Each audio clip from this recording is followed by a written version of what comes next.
My documentary Here Comes a New Challenger, exploring and celebrating the legacy of Street Fighter II, is now available on Amazon Prime. The documentary delves deep into its creation, its port to the home consoles, the merchandise, the live-action movie, and more. For those who love physical media, you can purchase the Blu-ray from my Shopify store. The Blu-ray is region-free and includes special features. Follow the links below to check it out.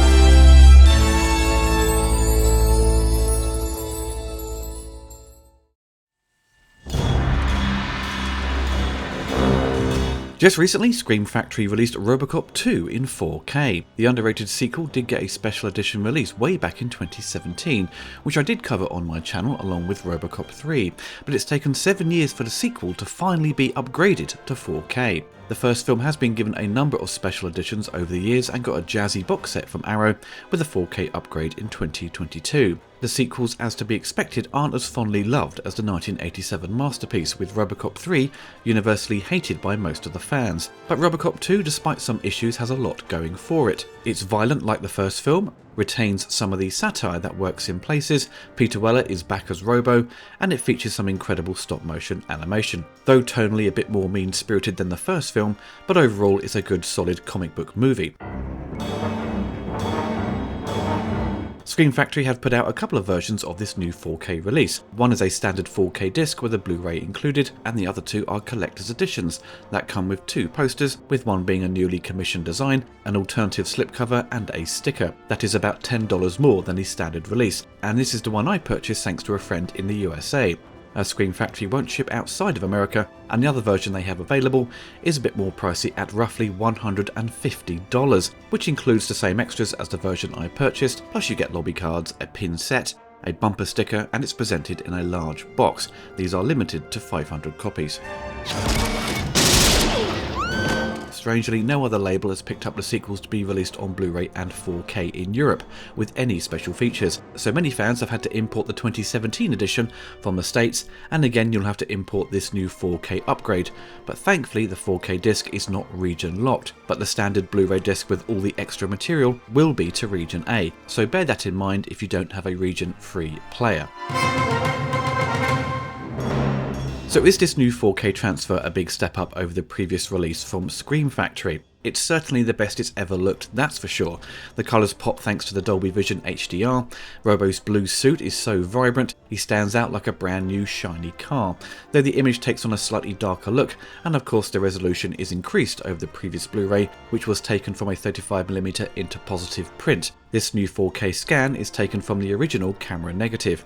RoboCop 2 has looked pretty good on the home video format since the days of Laserdisc and DVD. The previous Blu-ray from Scream Factory, as you can see from the comparisons, take on a brighter look, with the colours less vibrant once put side to side with the 4K. The skin tones on the 4K take on a more natural look. You can see the increase of resolution and detail with the daytime sequences, for example when Robo visits the factory to find Kane and his gang. The detail just jumps off the screen. There is a fine level of grain visible, there's no apparent noise reduction. It just looks like 35mm film, which is exactly what you want. Some of the blue screen opticals are a bit more obvious in 4K, but there are not that many of them, and a stop motion battle at the end still looks fantastic, thanks to being shot on VistaVision film. Due to the style of photography, everything is pin sharp. The film doesn't take on a soft filtered look. In keeping with the first film, everything is tight, making use of mid and close-ups, with not much focus on wide angle setups. There are a couple of focus issues that have always bugged me, and they appear near the beginning, with RoboCop standing next to his destroyed police car, and as he walks down the passageway to find the entrance to the drug factory. And another visible problem is at the police station as he goes to look out the window and to see his wife in distress. I don't know what the focus puller was doing on those days, nursing a hangover perhaps, or wasn't wearing his glasses. The film had a crazy tight schedule with a 9-month turnaround from Orion Pictures, who were in a financial pickle and commissioned 2 RoboCop films to turn around their financial problems. Unfortunately, that plan didn't really pan out. On the audio front, it includes a DTS Master Audio Mix presented in 5.1, which has been available on the previous releases.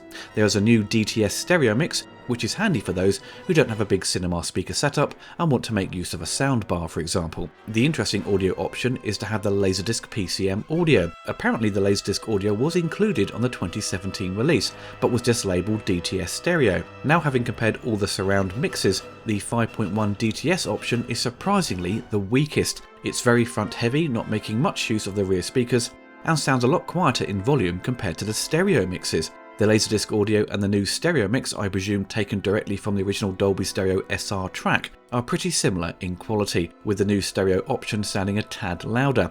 It may depend on your setup and personal preferences, but these stereo tracks are more dynamic and make use of the surround speakers far more frequently, so avoid the 5.1 DTS mix and go straight for the stereo options, as you will have a better experience. So if you own the previous release by Scream Factory, then you will be familiar with the special features as they port them over and don't include anything new. All you are getting is a 4K version with some extra audio options. But for those who are unfamiliar with the previous release, these are the extras they include. On the 4K disc and the regular Blu-ray you get two commentaries, one by Paul M. Salmon, who worked on the film mostly handling the marketing, but took on other roles to help the production as they had a tight schedule. Paul is extremely knowledgeable about RoboCop and provides a great insight into the film. The other commentary is by the guys behind RoboDoc, featuring producer Gary Smart, the editor Eastwood Allen, and the writer and director Christopher Griffiths.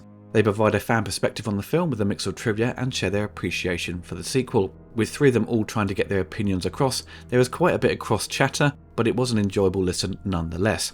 With the new video content, it includes a retrospective on the making of the film called Corporate Wars, with interviews with Nancy Allen, Phil Tippett, Paul M. Salmon, Tom Noonan, Patrick Crowley, Mark Irwin, and the late Galen Gorg. There is a visual effects featurette focusing on the stop motion effects with interviews with Phil Tippett and key members of his team. There is behind the scenes footage shot by Paul M. Salmon at the time of the production, with interviews with the cast and crew between takes, an interview with James Belahovic, who worked on the Robo suit, and an interview with comic book writer Stephen Grant about adapting Frank Miller's script into a comic. Plus you get the usual extras of a teaser and theatrical trailer and a photo gallery. So overall, a nice package of special features.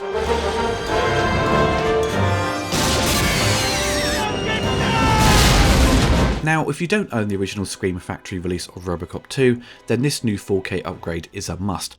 But for those who already own the previous Blu-ray from 2017, I would imagine this 4K UHD is only required if you desperately want to upgrade the previous release. The 2017 version certainly doesn't have a bad transfer, but is it worth the cost of importing it, potentially spending around £40? Well, that really depends on your budget and how much you appreciate the film, but also you have to bear in mind that other labels haven't licensed RoboCop 2 and all the extras produced for other parts of the world. So you are in this position now. If you don't get it, you may find yourself changing your mind months down the line and realise it's sold out, and then you find it being bumped up in price on eBay by second-hand sellers. We've all been in that situation before.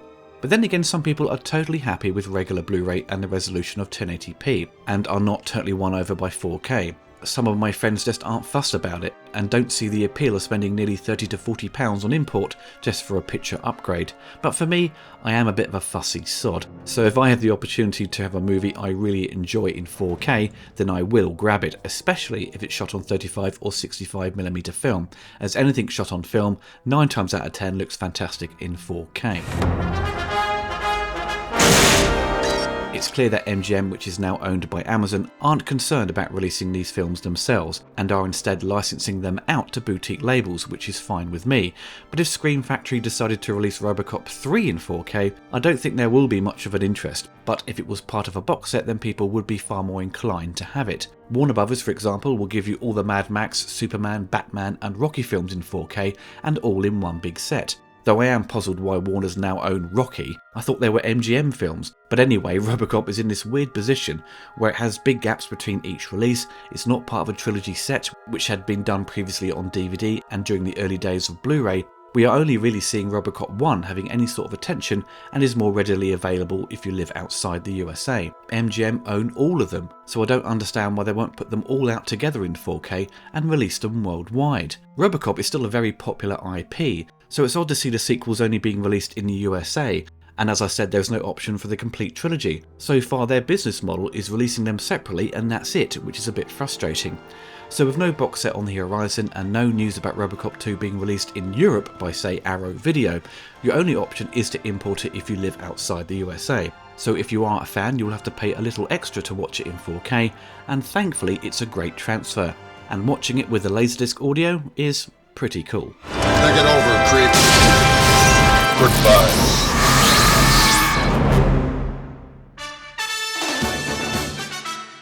Hope you enjoyed the video. Don't forget to click the like button and hit the bell to be notified of my latest reviews. Big thanks to my patrons and YouTube members for supporting the channel. If you want to get involved and gain access to exclusive videos and take part in Q&As, follow the link below.